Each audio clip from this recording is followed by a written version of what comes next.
Hello good morning students. तो कल तक अपना क्या क्या हुआ था? सॉल्वेंट इन इंसॉल्वेंट और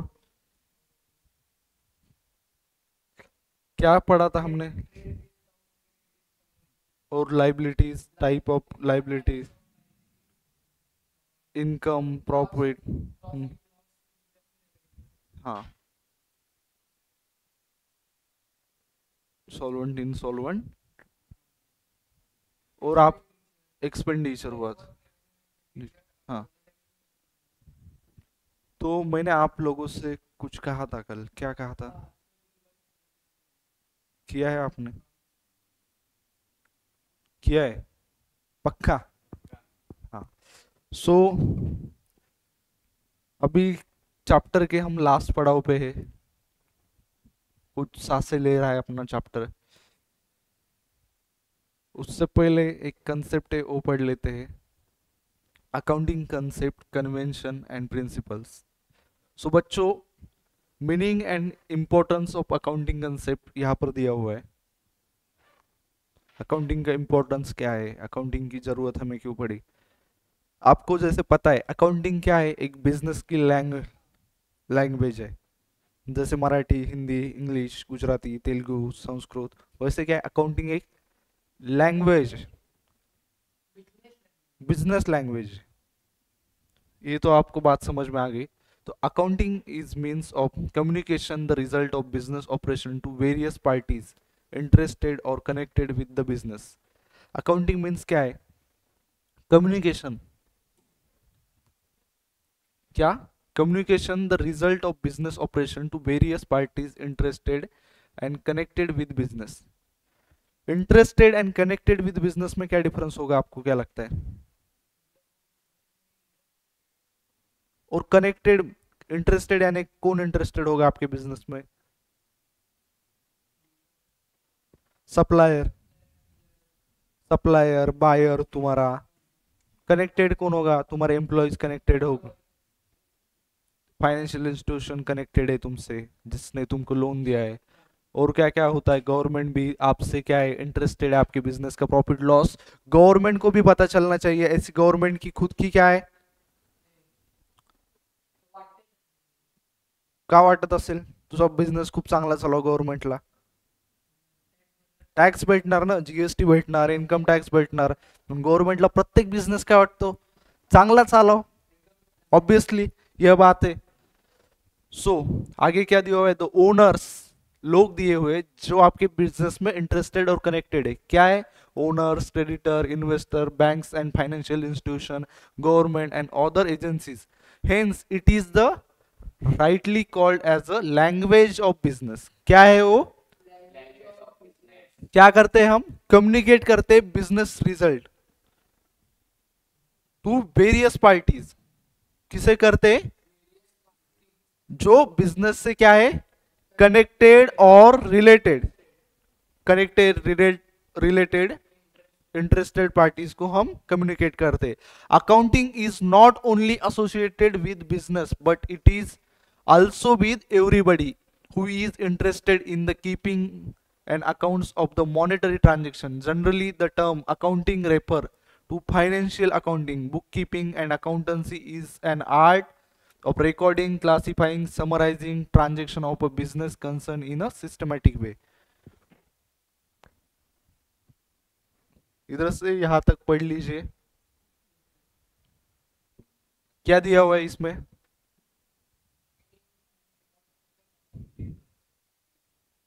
हाँ, क्या बताया है?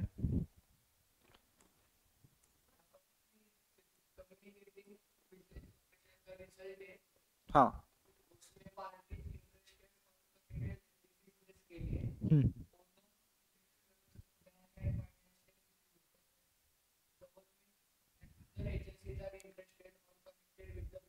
हम्म।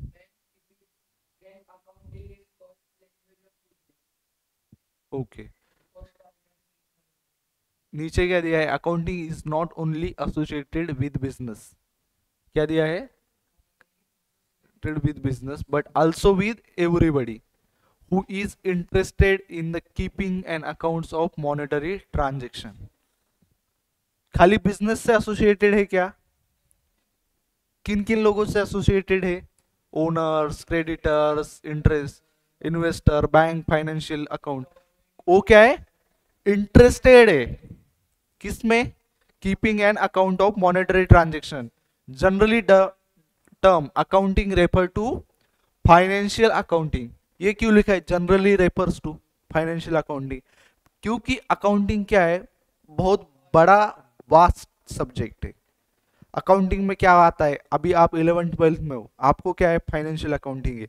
आगे आप 12th पास करके आगे जब जाओगे, समझो आप सीए कर रहे हो तो सीए इंटरमीडिएट में आपको देखेगा subject cost accounting, cost end management accounting. वो क्या है? अकाउंटिंग की एक ब्रांच है. हम जो पढ़ रहे हैं वो कौन सी है? Accounting, financial accounting. Cost accounting यानी क्या? नाम से पता चलता है कॉस्ट की अकाउंटिंग. मैनेजमेंट अकाउंटिंग, मैनेजमेंट की अकाउंटिंग. आगे क्या है? वो अलग अलग ब्रांचेस है. बट इधर क्या दिया है? जनरली हम जो पढ़ने वाले वो क्या है? Financial accounting. Book keeping and accountancy and लिखा है यानी क्या? दोनों भी. Book keeping and accountancy is an art of recording, classifying, summarising transaction of business concern in a systematic way. अगर इधर बुक कीपिंग खाली लिखा होता तो ये डेफिनेशन राइट है क्या? क्यों? क्योंकि बुक कीपिंग यहां पर खत्म होती है, समराइज नहीं होता है.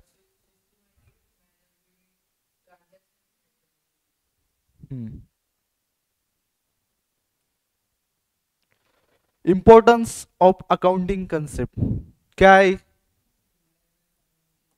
रिलायबल पता है तुमको किसको ये कहते हैं? Uniformity in presentation. रिलायबल यानी किस पे ट्रस्ट कर सकते हैं. यूनिफॉर्मिटी यानी क्या? आप समझो इधर से क्लास ले रहे हो, इधर से पढ़ रहे हो. पुणे में अकाउंटिंग का सिलेबस जो महाराष्ट्र स्टेट बोर्ड का है वो सेम है क्या सांगली के सिलेबस से? कोल्हापुर, मुंबई. यानी क्या है? यूनिफॉर्मिटी. आप जो सिलेबस पढ़ रहे हो अभी, आप अगर सीबीएसई की बुक पढ़ोगे या दूसरे कौन से स्टेट की पढ़ोगे तो मेजर डिफरेंस आएगा या थोड़ा माइनर डिफरेंस आएगा? मेजर डिफरेंस आएगा. सिलेबस चेंज हो जाएगा. असेट को वो अलग बोलेंगे,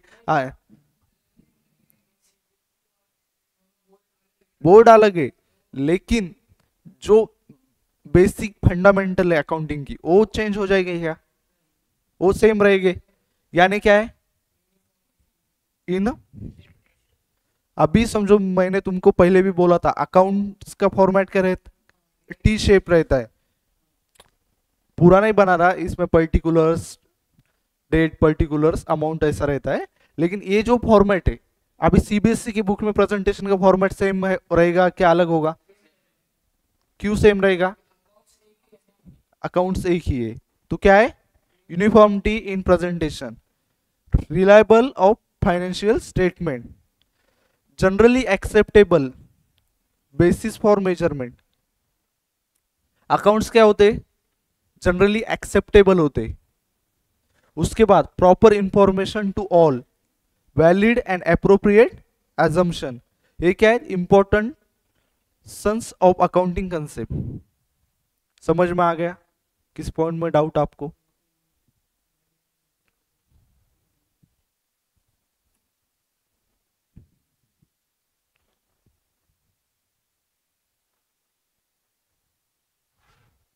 क्या है इंपॉर्टेंस? क्या है? एक तो रिलायबल होता है, यूनिफॉर्मिटी है, जनरली एक्सेप्टेबल है, प्रॉपर इंफॉर्मेशन टू ऑल है, वैलिड एंड अप्रोप्रिएट क्या होता है? एजम्पशन होते हैं.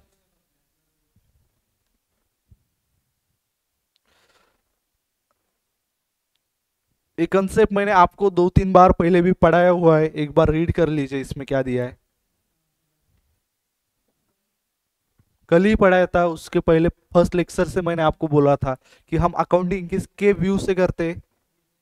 बिजनेस के. अगर आप कल रिलायंस की अकाउंटिंग करोगे तो मुकेश अंबानी की पर्सनल करोगे या रिलायंस कंपनी की करोगे? कंपनी की। हाँ, सो देख लीजिए, पढ़ लीजिए, कुछ डाउट होगा तो पूछ लीजिए।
समझ में आ गया?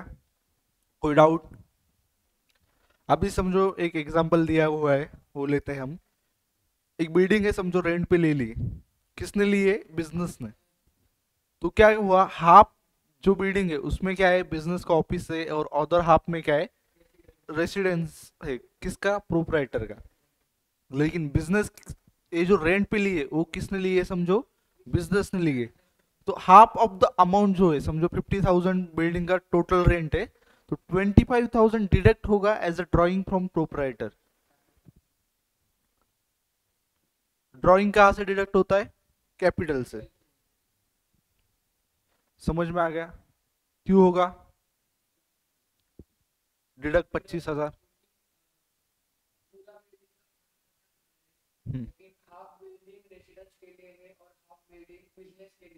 लेकिन बिजनेस का बिल्डिंग का रेंट कौन पे करता है? बिजनेस पे करता है।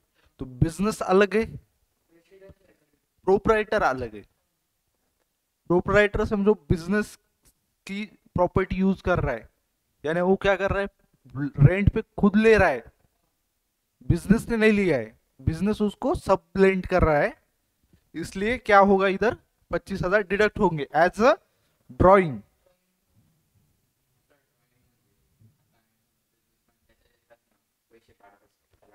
पैसे काढत असेल, गुड्स काढत असेल बिझनेस मधून, बाकीच्या कोणत्या सर्व्हिसेस घेत असेल, तर ते काय असतात? आता तुझं कपड्याचं दुकान आहे समजा, तर तू कपडे घ्यायला कुठं जाणार? Peter England. कुठं जाणार? मग तू दुकानात पैसे देणार तुझ्या, मग काय करणार? तसेच घेऊन येणार, बरोबर? मग त्या टाइमला तुला काय करावं लागेल बाळ? गुड्स गेलं ना तुझ्या दुकानातून, क्लॉथ्स गेले, ते दुसरं कोणाला विकले असते, काय झालं असतं? पैसे आले असते. मग ती काय झाली, तू तुझ्या कॅपिटल मधून विड्रॉ केलं, तुझे पैसे दुकान चालवायला लावले असतील, त्यातून ते कमी झाले ना. हा सर, त्याला काय म्हणतात? बाय जे तू गुड्स घेतले त्याला काय म्हणतात? ड्रॉइंग्स. हा, त्यानंतर एक मनी मेजरमेंट नावाचा कन्सेप्ट दिलाय. काय दिलाय? This is concept implies that only कोणतं ट्रान्झॅक्शन रेकॉर्ड होणार?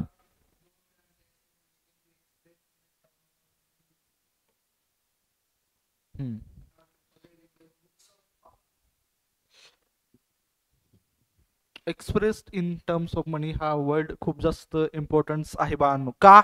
कारण कोणते ट्रान्झॅक्शन आपण रेकॉर्ड करतो?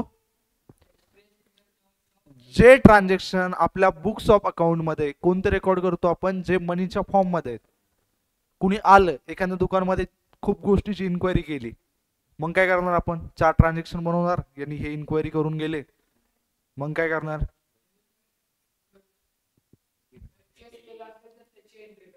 परचेस केला असेल तर त्या गोष्टीची आपण एंट्री बनवणार, बरोबर? बट आपण कशाची एंट्री नाही बनवणार? इन्क्वायरी वगैरे या गोष्टीच्या आपण एंट्री नाही बनवत.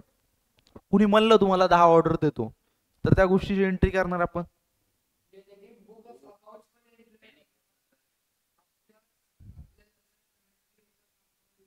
आपल्या लक्षात राहणं वेगळी गोष्ट आहे बा, पण आपण प्रॉपर बुक्स ऑफ अकाउंट मध्ये त्या गोष्टीची एंट्री करणार का कोणी ऑर्डर देतो म्हणलं तर. हा हा समजलं. पुढे काय दिलंय, since money serve as a medium of exchange, transaction expressed in the money are recorded and the ruling currency of a country is measuring unit of accounting. ruling country, आता आपली कंट्री कोणती, इंडिया. सो आपली currency कोणती माहिती आहे तुम्हाला, rupees. Symbol काय आपला,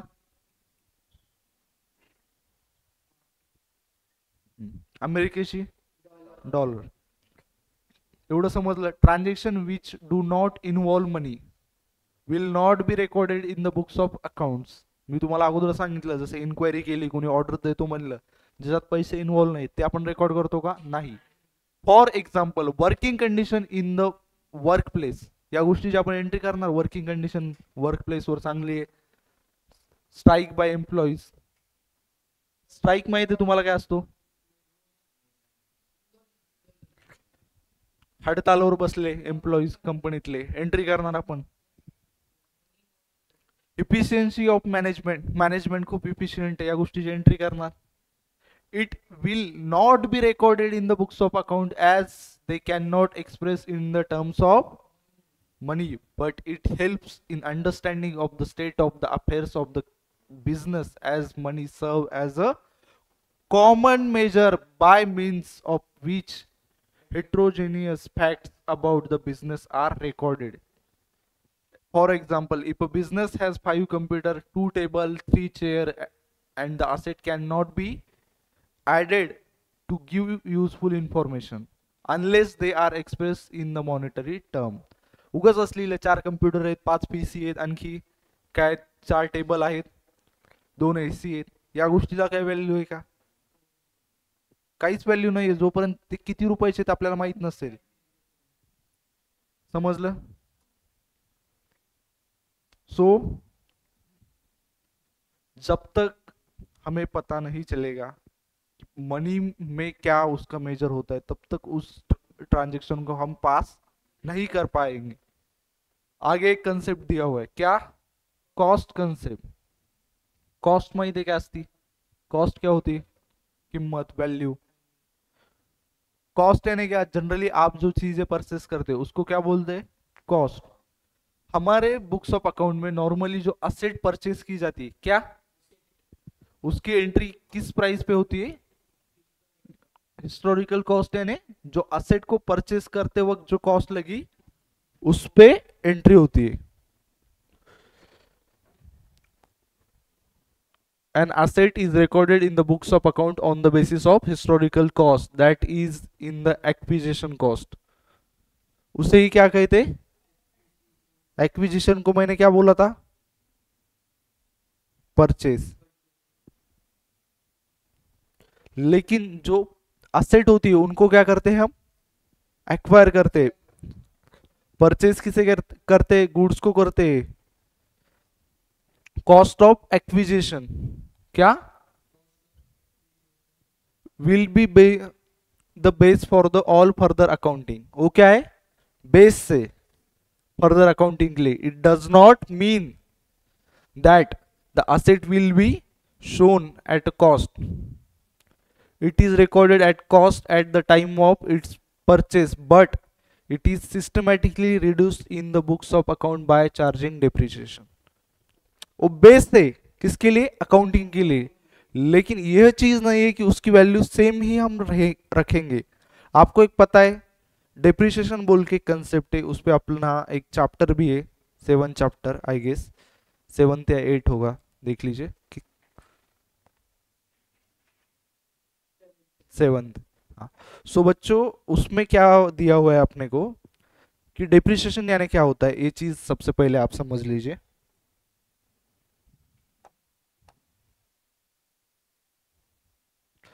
समझो आपने क्या कर लिया, एक पीसी परचेज कर लिया,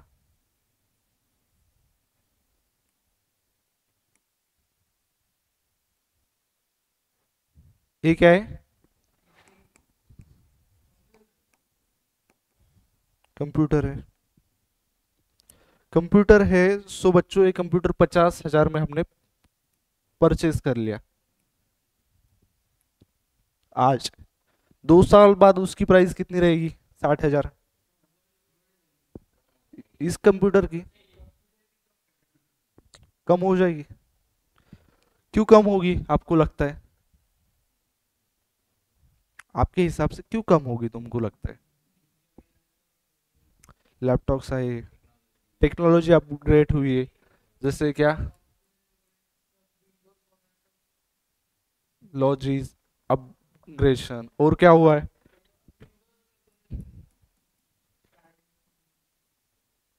टाइमपास म्हणजे ते पिक्चर मधला टाइमपास नाही बरं काय, टाइमपास है ना, टाइम हो गया उस चीज को, टाइम पास हो गया है, समजलं ना?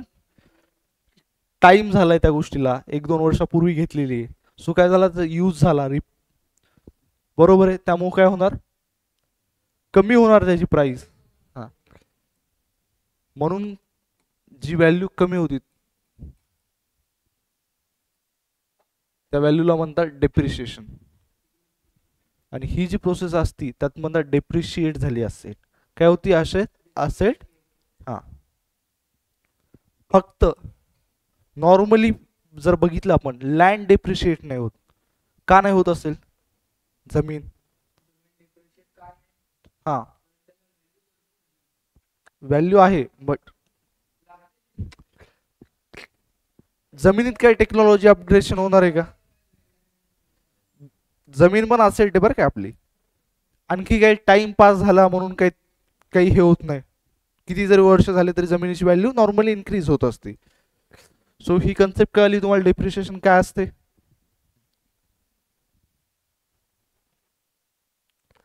सो नो, पुढे आपण बघणार आहोत कन्सिस्टन्सी कन्सेप्ट काय असते। कन्सिस्टन्सी म्हणजे आता तुम्ही एखादी गोष्ट करताय, जसं 11th तुम्ही इथं आहात, अकाउंट शिकताय, उद्या तुमचं बंद झालं, आणखी 2 महिन्याला आर्ट्सला गेले, परवा 6 महिन्याला आणखी तुम्हाला वाटलं की सायन्स खूप चांगलं आहे, कसं वाटेल तुम्हाला तसं केल्यानंतर, काय वाटेल, काय वाटेल, करायला पाहिजे तसं। कन्सिस्टन्सी म्हणजे काय असती, एक गोष्ट आहे त्याच्यावर आपण अटल आहोत, की ती पाथ आपल्याला फॉलो करायची, बरोबर आहे, तो वे आपण ठरवलाय। सो अकाउंटिंग मध्ये जे आपण ॲझम्पशन पकडतो, कोणती पॉलिसी घेतो, ती पण काय असायला पाहिजे, कंटिन्यू असायला पाहिजे, continue and consistence through out the business, and it need not be changed generally unless and until circumstances demand।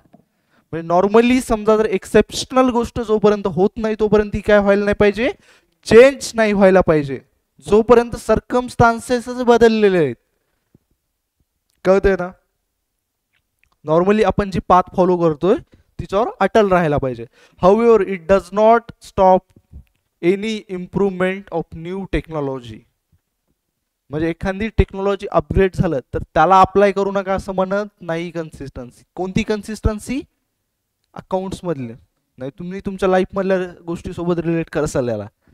So पुढे बघा, but that should be disclose with a note, समजा जर तुम्ही एखादी टेक्नॉलॉजी इम्प्रूव्हमेंट केलं तर त्याला काय करावं लागेल, नोटमध्ये तुम्हाला शो करावं लागेल, ती गोष्ट ऑटोमॅटिक कळेल का। टेक्नॉलॉजी अपग्रेडेशन म्हणजे काय, तुमचे बुक्स ऑफ अकाउंट तुम्ही मॅन्युअली मॅनेज करत होता, नंतर तुम्हाला वाटलं कम्प्युटरमध्ये करावं, तुम्ही सॉफ्टवेअर आणले, तर ह्या गोष्टी तुम्हाला काय करावं लागतील, सांगणं लागतील, कधीपासून करताय काय नाही, बरोबर, ही गोष्ट तुम्हाला कळाली। इथे एक एक्झाम्पल दिले बघा,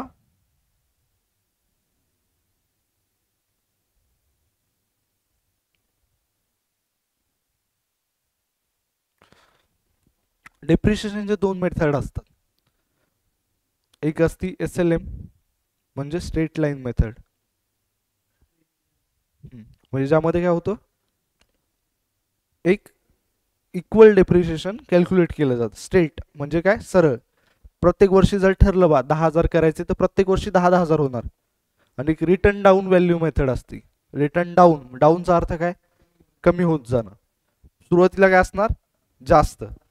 तर इथं काय दिले ते नाही समजलं तर लोड घेऊ नका. पुढची गोष्ट आहे, जस्ट तुम्हाला इन्फॉर्मेशनसाठी सांगितलं. A company adopt a fix instalment method म्हणजे कोणती, SLM,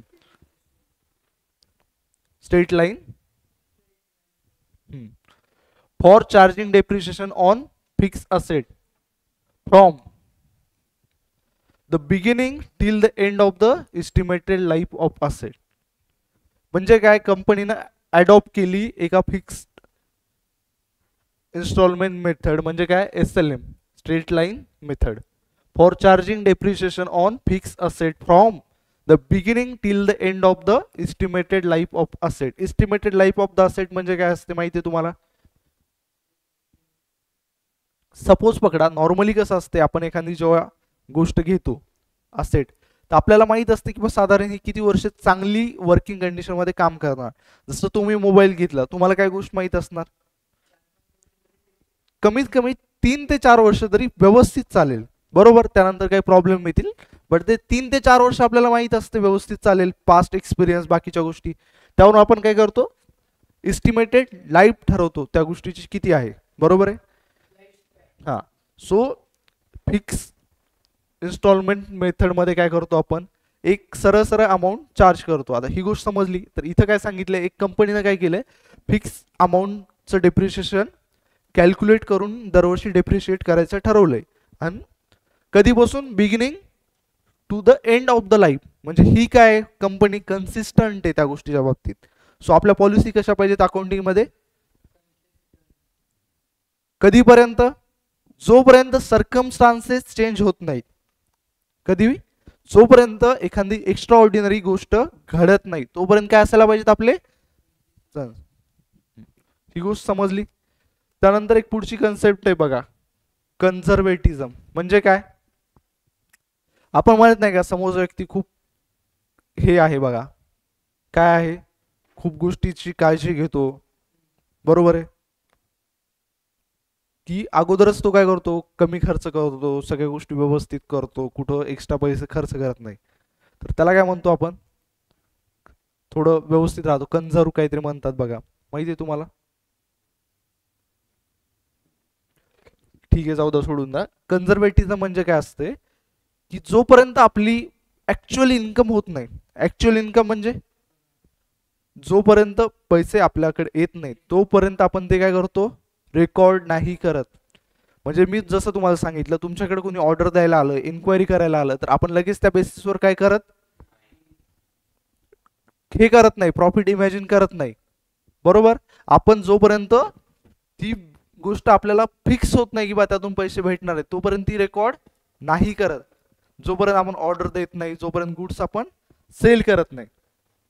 but at the same time जर आपल्याला एखादा लॉस होणार असेल, आपल्याला कळालं जर आपला लॉस होऊ शकतो, तरी आपण त्याचं काय बनवतो, प्रोव्हिजन. प्रोव्हिजन म्हणजे काय असते, की एक अमाऊंट आपण साईडला काढून ठेवतो इन केस जर लॉस झाला तर. समजलं. तर ही जी अप्रोच असते त्याला काय म्हणतात, सो काय दिले, while recording the business transaction we have to anticipate no profit but provide all the possible losses. Anticipate no profit, आपण प्रॉफिट अँटिसिपेट करतो का, बट काय करतो, provide for all possible losses. इथे दिलं नाही पण काय लिहायला पाहिजे होतं मधात, provision. It encourage the certain secret reserves. म्हणजे याला काय म्हणतात, सिक्रेट रिझर्वला प्रोव्हिजन म्हणतात. काय म्हणतात,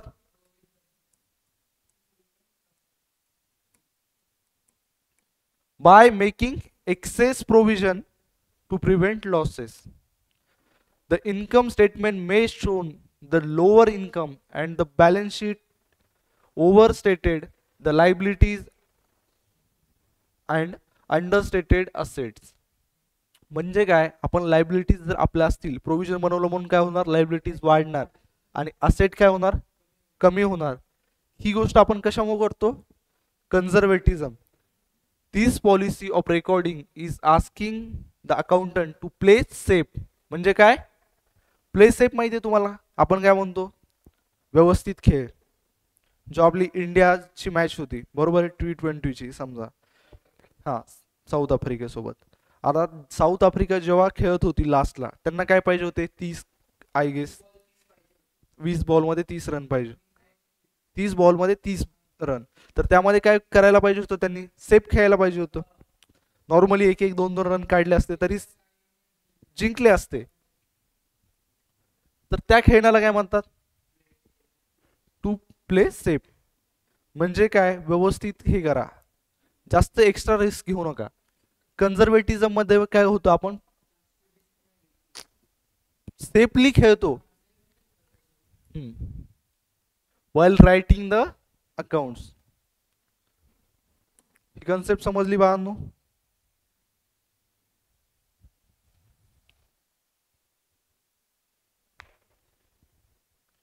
हे एक्झाम्पल लिहिले, वाचून घ्या.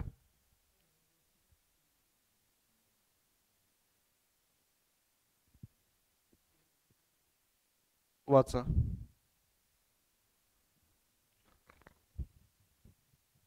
मनातल्या मनात वाचा.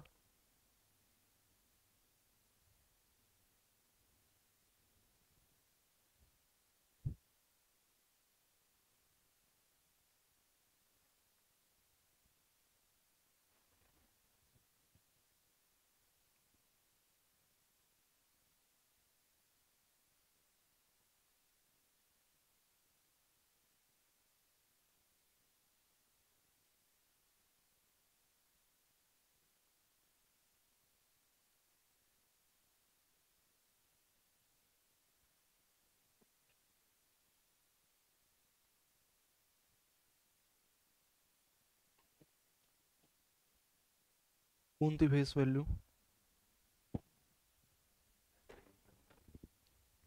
तिथे लिहिले का फेस व्हॅल्यू, काय लिहिले, काय लिहिले, काय दिले इथं, पूर्ण वाचत जावा. काय दिले, ऍट कॉस्ट. कॉस्ट तुम्हाला मी सांगितलं होतं 2 मिनिटापूर्वी, कशाला कॉस्ट म्हणतात, कॉस्ट कशाला म्हणतात एखाद्या गोष्टीची, कशी किंमत, कशी कळाली कॉस्ट आहे म्हणून त्याची तेवढी, बनवायला खर्च लागला किंवा आपण ती गोष्ट तेवढ्याला विकत घेतली, त्याला काय म्हणतो आपण. तर काय दिलं इथं, the closing stock. Closing stock म्हणजे कोणता असतो स्टॉक, आता समजा एक बिझनेसमॅन आहे, त्याचा क्लोजिंग स्टॉक काय असेल, एक चहावाला आहे, त्याचा क्लोजिंग स्टॉक काय असेल तुम्हाला वाटते, जे चहा पावडर आहे त्याच्याकडे उरलेलं, ते त्याचा क्लोजिंग स्टॉक आहे का, नाही का. इकडे बघा, एक स्टेशनरी शॉप आहे, त्याकडे बुक्स असतात, नोटबुक असतात, पेन्स असतात, हे असतात. तर इयर एंड झाला की सगळ्या गोष्टी विकल्या जातात का, इयर एंडला काही गोष्टी शिल्लक असतात, त्याची काही व्हॅल्यू असती, तर ते काय झाला, closing stock. But closing stock मध्ये कोणता येतो, ज्यामध्ये ट्रेडर ट्रेड करतो, ट्रेड इन काय असते, त्या गोष्टीचा त्याचा बिझनेस आहे. चहावाल्याचा चहापत्ती विकायचा बिझनेस आहे का, चहा विकायचा बिझनेस आहे. बट स्टेशनरी वाल्याचा कशाचा बिझनेस आहे, नोटबुक, पेन्स, बाकी सगळे स्टेशनरी रिलेटेड सगळ्या गोष्टी, बरोबर आहे.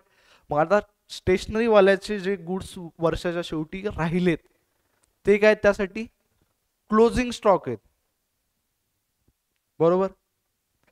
जे क्लोजिंग स्टॉक असतो, क्लोजिंग स्टॉक म्हणजे कोणता, राहिलेले गुड्स. स्टॉक म्हणजे माहिती आहे तुम्हाला काय असतो, जो त्याच्या दुकानमध्ये माल असतो त्याला काय म्हणतो, स्टॉक आहे, बरोबर. स्टॉक आलाय, मे बी तुम्ही ऐकलं असेल नॉर्मली, स्टॉक यायचा आहे, स्टॉक घेतलाय, अशा गोष्टी. तर तो काय झाला, त्याचा क्लोजिंग स्टॉक झाला.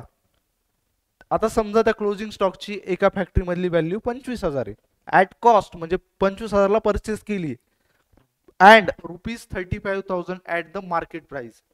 म्हणजे काय, आता समजा एखादी गुड्स आज परचेस केलं तेव्हा त्याची 25,000 व्हॅल्यू होती, स्टेशनरी वाल्यांना. नंतर परत काय झाली, त्याची 35,000 व्हॅल्यू झाली त्या क्लोजिंग स्टॉकची. होऊ शकते की नाही? एखादी गोष्ट तुम्ही आज परचेस केली, कमी भावात आहे, नंतर परचेस केली, परत वाढली. गोल्ड आहे, बट आपण क्लोजिंग स्टॉक काय असते नॉर्मली, जे गुड्स आहे समजा. तर आता सपोज पकडा, एक दुकानदार आहे, ग्रोसरी शॉप, मे बी तुम्ही खूपदा बघितलं असेल, एक गहू असतात किंवा तांदूळ असतात, त्याचं अगोदर विकत घेतले तर कधी कधी ते स्वस्त पण असतात, नंतर त्याची प्राइस वाढते पण, बरोबर आहे. बट ॲज अ बिझनेसमॅन म्हणून आपण एंट्री कशावर करणार, करताना 25,000 वर. का? तर आपण काय करतो, लोएस्ट घेतो. तर ही गोष्ट का घ्यायची, यासाठी एक अकाउंटिंग स्टँडर्ड आहे. अकाउंटिंग स्टँडर्ड म्हणजे काय असते, एक नियम असतात, रूल्स असतात, अकाउंट्स कसे बनवायचे. तुमच्या 11वी-12वी मध्ये ते नाहीये.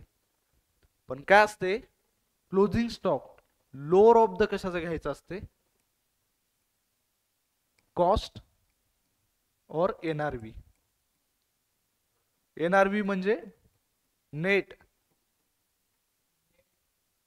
रिअलायझेबल व्हॅल्यू. काय करायचं असते, काय घ्यायचा असतो, इथं तुम्हाला दिसते इंट्रोडक्शन मध्ये ॲज आहे का, ते त्याला एएस म्हणतात. एएस म्हणजे काय असते, अकाउंटिंग. हा, बाय 11th मधला कुणी हेच शिकवत पण नाही, मेजॉरिटी टीचर हे टॉपिक डायरेक्ट इग्नोर करतात, कारण तुम्हाला नाहीच आहे पुढं. बट जस्ट तुम्हाला इन्फॉर्मेशन असो का आहे कसं, फाउंडेशनला आहे, पण जेवढं आपल्याला इंट्रोडक्शन मध्ये दिलंय तसंच तेवढंच इंट्रोडक्शन आहे. जेव्हा तुम्ही इंटरला असाल तेव्हा तुम्हाला अकाउंटिंग स्टँडर्ड जवळपास 50 मार्क्सला आहे. तर इकडे बघा, इथं काय दिले, valuation of inventory. According to this standard, inventories in general should be valued at lower of historical cost or net realizable cost. Historical कॉस्टला आपण काय म्हणतो,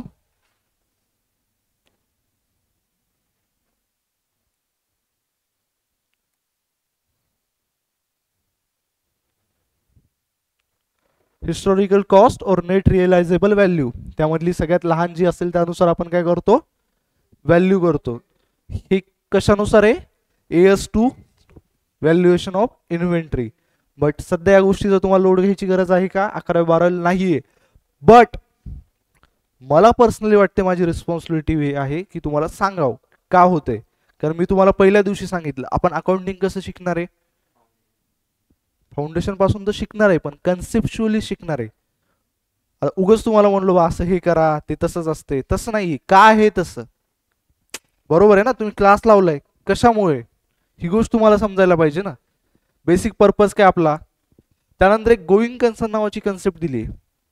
गोईंग कन्सर्न म्हणजे काय, ही आपण सगळी जी अकाउंटिंग करत असतो, एक ॲझम्पशन असते की आपला बिझनेस लॉंग टर्म मध्ये चालणार आहे,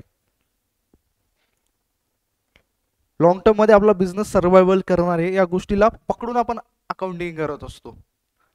आता ही जी गोष्ट आहे मी तुम्हाला सांगितलं, कॉस्ट और एनआरव्ही विचेवर इज लोअर, आपण कधी घेतो माहिती का, जो आपला बिझनेस आपल्याला माहिती आहे आपण पुढच्या वर्षी पण बिझनेस करणार आहे. जर आपण बिझनेस या वर्षीच थांबवणार असेल तर आपण गोष्टी कशावर रेकॉर्ड करत असतो माहिती का, नेट रिअलायझेबल व्हॅल्यूवर. हिस्टॉरिकल कॉस्टवर आपण मशिनरी का रेकॉर्ड करतो, कारण आपल्याला माहिती आहे आपला बिझनेस लॉंग टर्म मध्ये चालणार आहे.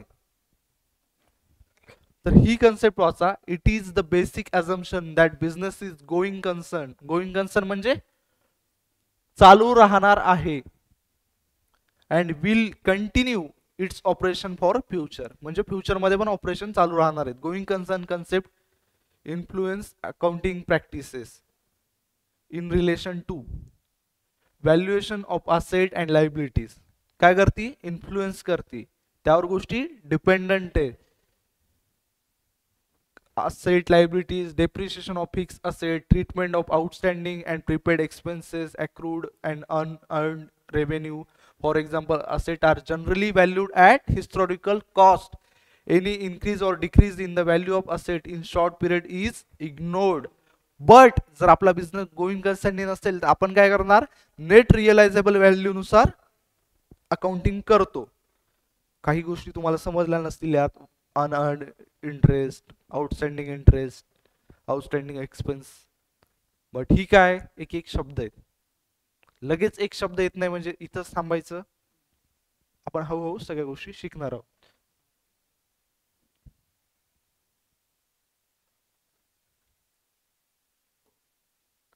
तर बाळांनो, गोइंग कन्सर्न क्लिअर झालं. एवढी गोष्ट समजली, बिझनेस आपला लॉंग टर्म पर्यंत चालणार आहे, त्यामुळे आपल्याला कन्सर्न अझम्पशन पकडायचे. त्यानंतर पुढची कन्सेप्ट आहे रिअलायझेशन. काय, income is recorded only when it is realise, either it is received और अर्न. ही गोष्ट मी तुम्हाला अगोदर शिकवली, अॅक्रुअल पण शिकवली. बऱ्यापैकी गोष्टी झाल्यात आपल्या, फक्त आपल्याला काय करायचंय, रिवाइज करायचंय. आणि बाळांनो तुम्हाला सांगतो, आपण एवढं हे चॅप्टर एवढं इन डेप्थ डिटेलमध्ये घेतोय याचं रिझन बिंग की ही काय तुमची बेसिक फाउंडेशन आहे. हे जर तुमचं मजबूत झालं इन केस, पुढं तुम्हाला सांगतो तुम्ही 11वी-12वी जर व्यवस्थित केली, समजलं तुम्हाला सगळ्या कन्सेप्ट, ऑनेस्टली सांगतो इन फ्युचरमध्ये तुम्ही ना फाउंडेशनची एक्झाम तर खूप इझिली क्लिअर करसाल, त्यात नो डाऊट. बट जेव्हा तुम्ही पुढे करसाल, जेव्हा बाकीच्या स्टुडंटच्या कॉम्पिटिशनमध्ये तुम्ही 11वी-12वी पासून अभ्यास करताय, ही गोष्ट तुम्हाला इन फ्युचरमध्ये दिसेल की यार आपण काहीतरी वेगळं केलंय. कारण ही गोष्ट खूप जास्त महत्वाची आहे. ह्या ज्या काही काही कन्सेप्ट आहेत, ह्या तुमच्या पुढे तुम्हाला इन डिटेलमध्ये जेव्हा तुम्ही 12वीत जासाल, त्यानंतर सीए फाउंडेशनला जासाल, इवन सीए इंटरमिडिएटला जासाल, तेव्हा ह्या कन्सेप्ट तुम्हाला परत येतील. आणि तेव्हा तुम्हाला कळेल की आज मी वाचलेलं कुठंतरी तुम्हाला माहिती आहे. आता रिअलायझेशन वरचे क्वेश्चन आर्टिकलशिपच्या सीए इंटरमिडिएटचे बोथ ग्रुप क्लिअर केल्यानंतर स्टुडंटला विचारतात रिअलायझेशन म्हणजे काय असते, ॲक्रुअल कन्सेप्ट काय. त्यानंतर खाली एक दिलेली आहे बघा, मटेरियलिटी. हा क्वेश्चन नॉर्मली मोस्टली विचारला जातो कधी, इंटरमिडिएट झाल्यानंतर आर्टिकलशिपला इंटरव्ह्यू मध्ये. कुठं, कधी, सीए इंटरमिडिएट. जर तुम्हाला हा कन्सेप्ट 11वी मध्येच व्यवस्थित समजला काय असतो, तर तुम्हाला फ्युचरमध्ये हेल्प नाही होणार ऑब्विसली. तर इकडे लक्ष द्या, वर काय दिले आपल्याला, नाही त्याच्या वर काय होतं, सगळ्यात पहिले realisation. Income is received, income is recorded only when it is realise. Realise म्हणजे काय, मिळाली आहे, भेटली तुम्हाला. मी तुम्हाला सांगितलं ऑर्डर दिल्या म्हणून आपण रेकॉर्ड एंट्री करत नाही, इन्क्वायरी केली म्हणून करत नाही. आपण कधी करतो, जेव्हा आपण गुड्स समोरच्या व्यक्तीला देतो. Revenue are recorded only when it is sale are affected और सर्व्हिस आर रेंडर्ड. जेव्हा सेल आपण करतो किंवा सर्व्हिस आपण दिलेली असती, तेव्हाच आपण काय करतो, रेव्हेन्यू रेकॉर्ड करतो. Despite of the facts received और अर्न. भेटला असेल किंवा कमवला असेल तरी पण आपण रेकॉर्ड करतो. पैसे भेटले नसतील तर उद्या देतील, पण भेटणार आहेत. हा, sales revenue are consider recognized when sales are affected during the accounting period irrespective of the fact whether cash is received or not. म्हणजे जे आपले सेल्सचे ट्रान्झॅक्शन असतात, कॅश भेटो किंवा नाही भेटली तरी चालेल, बट काय होतं, जेव्हा आपण सेल करतो, जेव्हा गुड्स देतो, तेव्हा आपण काय करत असतो, एंट्री पास करत असतो, रेव्हेन्यू रिअलाइज करत असतो. कळलं, अकाउंटिंग एंट्री पास करतो. पुढे एक एक्झाम्पल दिले, a company get an order for sale of goods ₹1 lakh in the May 2017. Goods of only ₹60,000 are sold and delivered in June 2017. Cash is received for ₹60,000 in September 2017. As the principle of realization, sale is recorded in the June 2017. का sale आपण कधी केले record, का केला असेल,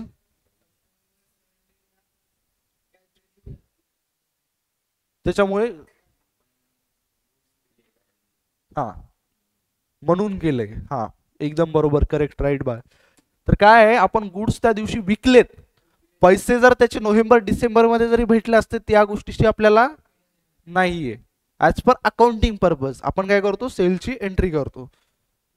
समजलं हा concept काय असतो, रिअलायझेशन. अॅक्रुअल आपला खूप अगोदर 2-4 वेळा झालाय, तरी पण मी तुम्हाला परत एकदा सांगतो अॅक्रुअल म्हणजे काय असते.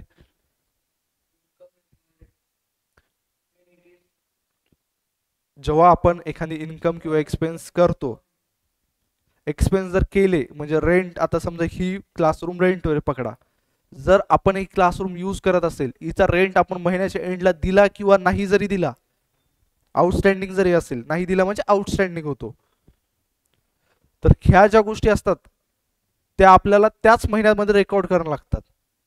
त्याला काय म्हणतात, अॅक्रुअल. ऑलरेडी जर तुम्ही मागचे लेक्चर आपले व्यवस्थित बघितले असतील, तुम्ही क्लासमध्ये लक्ष दिलं असेल, तर तुम्हाला त्या गोष्टी समजतील. बा तुला कळलं अॅक्रुअल काय असते.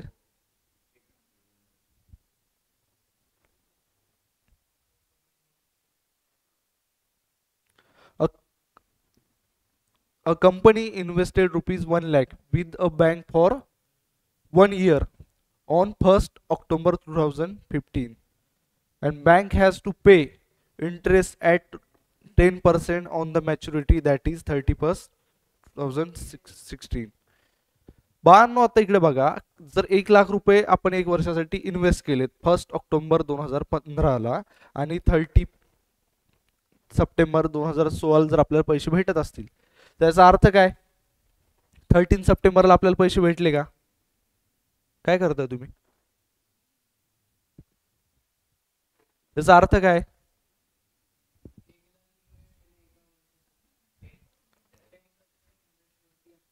हा, बट समजा आपल्याला जे पैसे भेटणार आहेत ते कधी भेटणार आहेत, मॅच्युरिटीला. हा, मग पैसे कधीचे, सप्टेंबर 2016चे आहेत का ते. हा, म्हणजे 1 वर्ष भरायचे, बरोबर. जस्ट बिकॉज ते मॅच्युरिटीला पेड झाले त्याचा अर्थ असा आहे का की ते तेव्हाच भेटलेत म्हणून. प्रत्येक महिन्याला त्याचा इंटरेस्ट आहे, भेटत जरी नसला तरी आहे ना. हा, ही गोष्ट तुम्हाला कळाली का आहे. ड्युअल आस्पेक्ट मी तुम्हाला अगोदर पण सांगितले, प्रत्येक गोष्टी जे असतात दोन इफेक्ट होत असतात अकाउंटिंग मध्ये. सो याच्यावर पुढचा आपला अख्खा चॅप्टर आहे. कोणता चॅप्टर आहे आपला पुढचा बघा.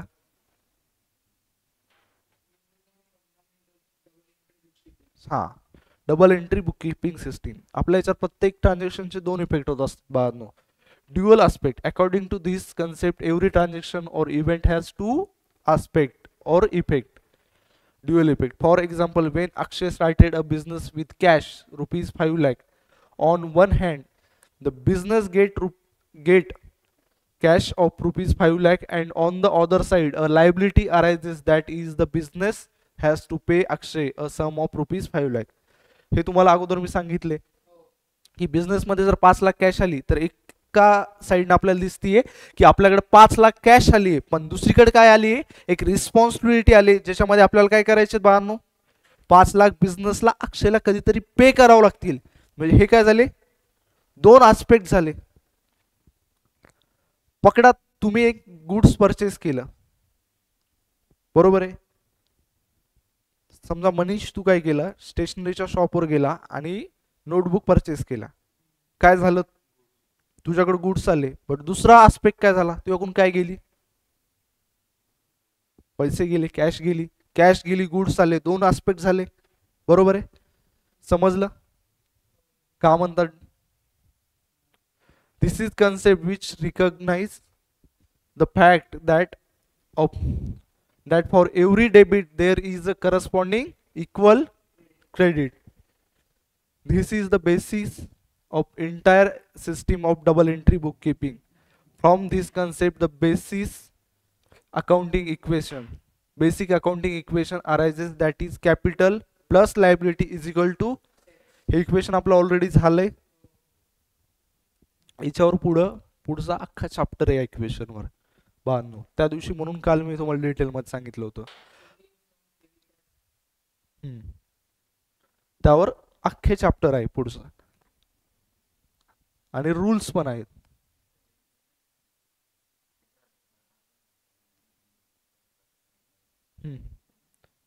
तर त्याच्यामध्ये झाले बा, परत आपण काय करतोय, जस्ट बिकॉज दिलेलं आहे आपल्या बुक्समध्ये. आता मी शिकवताना काय केले, प्रत्येक वेळी जी कन्सेप्ट जिथं आली तिथंच सांगितलेली, बट तिथे लिहिलेलं जरी नसेल ती कन्सेप्ट आहे, तरी पण अगोदर आपण शिकवलेली आहेत खूप गोष्टी.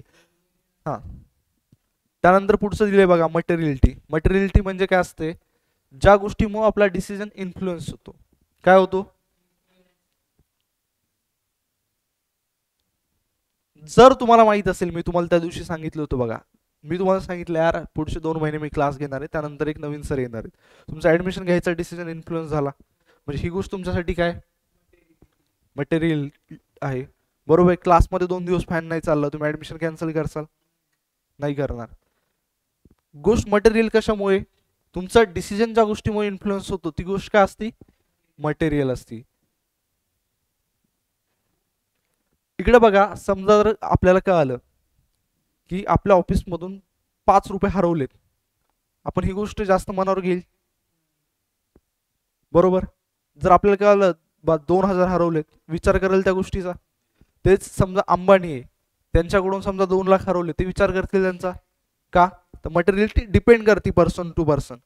जर आपल्याला कळालं 500 रुपये चोरी झाली, तर त्या गोष्टीला आपण जास्त सिरियसली घेईल हरवण्यापेक्षा. का, कारण आज 500 गेलेत, उद्या 5,000 जाऊ शकतात, बरोबर आहे. सो त्याला काय म्हणतात, मटेरियलिटी, जी डिपेंड करते. आता इकडे बघा, according to this convention, financial statement should disclose all material items which might influence the decision of the users of financial statement. Hence, any item which is not significant, कोणता, जो item significant नाही, significant म्हणजे काय, important गोष्ट असते बांधू, is not relevant to users, need not be disclose in financial statement. जी गोष्ट महत्वाची आहे ती आपण डिस्क्लोज करतो का, जी गोष्ट इम्पॉर्टंट आहे ती डिस्क्लोज करतो की नाही करतो आपण, आणि जी नाहीये ती, 5 रुपये हरवले ही गोष्ट आपण खूप सिरियसली घेणार का, नाही, नॉट डिस्क्लोज, बरोबर. This principle is basically an exception to the full disclosure of principal.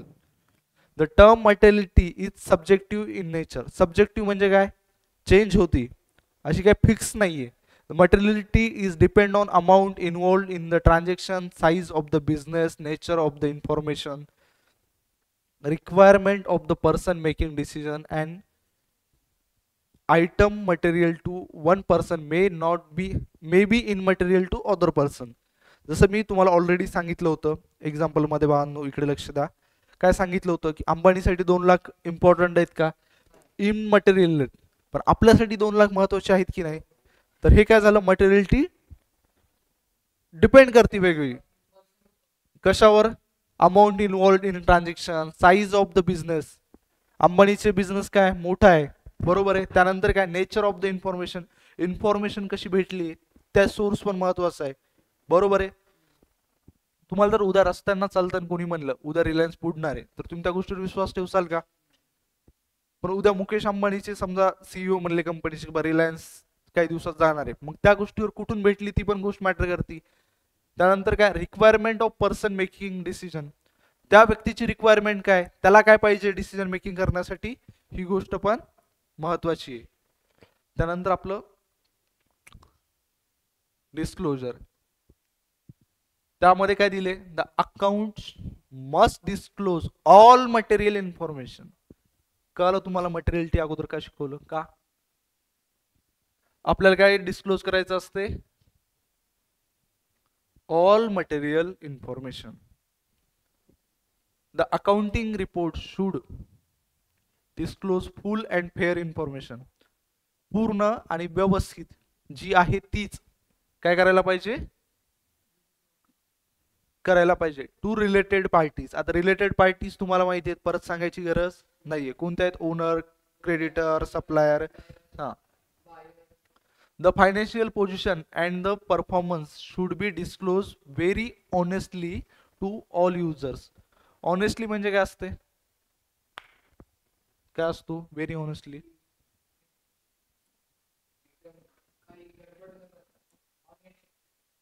Honest म्हणजे काय, खरं बोलणारा इमानदार व्यक्ती, बरोबर आहे. ऑनेस्टली म्हणजे खरंच सांगणं समोरच्या व्यक्तीला. The financial position means the balance sheet of business, and financial performance means the business result in terms of profit and loss and income and expenses in profit and loss account. All information disclosed should be relevant, reliable, comparable, understandable by all the concerned authorities. तर बाळांनो, disclosure आपल्याला असं द्यायचं असतं की समोरच्या व्यक्तीला काय होईल, जे रिलेव्हंट आहे, जे रिलायबल आहे, कम्पेरेबल आहे आणि अंडरस्टूड आहे. तर ह्या गोष्टी आपण कुठे शिकल्या होत्या माहिती तुम्हाला? Characteristic of financial information, accounting information यामध्ये शिकलेल्या आहेत. तर ह्या गोष्टी काय असायला पाहिजे, सगळ्या डिस्क्लोज करायला पाहिजे, रिलेव्हंट असायला पाहिजे, रिलायबल असायला पाहिजे. आणि त्यानंतर ही फक्त आपली लास्ट कन्सेप्ट उरली बघा, काय? Matching concept. According to this concept, revenue during an accounting period are matched with expenses incurred during that period to earn the revenue during that period. This concept is based on accrual concept and periodicity concept. Periodicity concept is fixed the time frame of measuring performance and determining financial status. तर इकडे बघा, मी तुम्हाला already सांगितलं होतं की आता समजा एक बिल्डिंग आहे आपली, जसं आपण रेंट पे करतोय. रेंट पे करतोय तर काय करतोय बाळांनो, पैसे देतोय. 2 महिन्याला देतोय, 3 महिन्याला देतोय. बट इन्कम जर आज आपली होत असेल आणि आपण जर पैसे 2-3 महिन्यांनी देत असेल, पण आपल्याला काय करावं लागेल, ते एक्सपेन्स आजच बुक करावं लागतील मॅच होण्यासाठी. की या महिन्यात जेवढी इन्कम कमवली आणि जेवढे एक्सपेन्स झाले ते दोन्ही काय असायला पाहिजे, मॅच असायला पाहिजे. मॅच म्हणजे बा दोन्ही इक्वल असायला पाहिजे असं नाहीये, पण ज्या महिन्यात इन्कम झाली आणि ज्या महिन्यात एक्सपेन्स झाले ते दोन्ही एकाच महिन्यातले पाहिजे. समजली ही गोष्ट? तर त्याला काय म्हणतात, matching concept. All expenses paid during the period are not consider but only the expenses related to the accounting period are consider. म्हणजे जर या महिन्यात मागच्या 2 वर्षाचं आपण जर इलेक्ट्रिसिटी बिल दिलं असेल तर ते या महिन्याचा एक्सपेन्स आहे का, तो मागच्या वर्षीचा एक्सपेन्स आहे. म्हणून जे या अकाउंटिंग पिरियडच्या रिलेटेड आहेत, जे या मंथच्या रिलेटेड आहेत, ते काय करणार आपण, कन्सिडर करणार. On the basis of this concept adjustment are made for outstanding and prepaid expenses. Prepaid expense म्हणजे काय असते बाळांनो, आज जर तुम्ही जर एखादी गोष्टीचं बिल दिलं ज्याचे एक्सपेन्स तुम्ही इन फ्युचर मध्ये करणार आहात. इन फ्युचर मध्ये म्हणजे कसे की पकडा, तुम्ही जिओचं रिचार्ज करता मोबाईलचं, काय असते ते, प्रीपेड असते का आउटस्टँडिंग? प्रीपेड असते. प्रीपेड म्हणजे काय, आज पैसे पे करतोय, जी गोष्ट आपण उद्या यूज करणार आहे, इव्हन ऍडव्हान्स मध्ये पण, बरोबर आहे. आउटस्टँडिंग काय असते, आज गोष्ट यूज करतोय त्याचे पैसे आपण काय देणार, नंतर देणार. हा, एक्झाम्पल तुमचं इलेक्ट्रिसिटी बिल, न्यूजपेपर, बाकीच्या गोष्टी. आणि प्रीपेड मध्ये काय होतं, आता तुम्ही क्लासची फीस भरता, कधी क्लासच्या एंडला का स्टार्टिंगला? स्टार्टिंगला. म्हणजे काय झालं, तुम्ही प्रीपेड केली. ही गोष्ट समजली तुम्हाला?